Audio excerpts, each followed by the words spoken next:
Hi, I'm Craig with ApplianceVideo.com. Today, we'll be taking a look at the convection fan motor on this GE freestanding electric oven.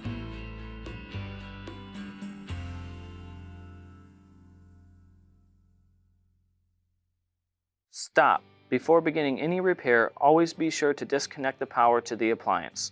It is also recommended to test the outlet for the proper voltage. A faulty convection fan motor often results in horrible noises when you turn the convection fan on, or maybe it's not working at all, resulting in uneven cooking. Now, click on the link below to view this repair video. ApplianceVideo.com guides you step by step, giving you the confidence to avoid recalls and callbacks, also saving time on repairs. Whether you're up against an uncommon repair or the latest appliance on the market, our videos have been created with you in mind. Our growing library of videos have been produced using our factory-certified technicians who have extensive infield experience over the past 30 years.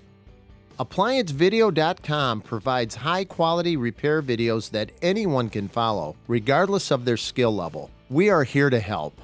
Click on the link below to view this repair video and let us help you do it right the first time.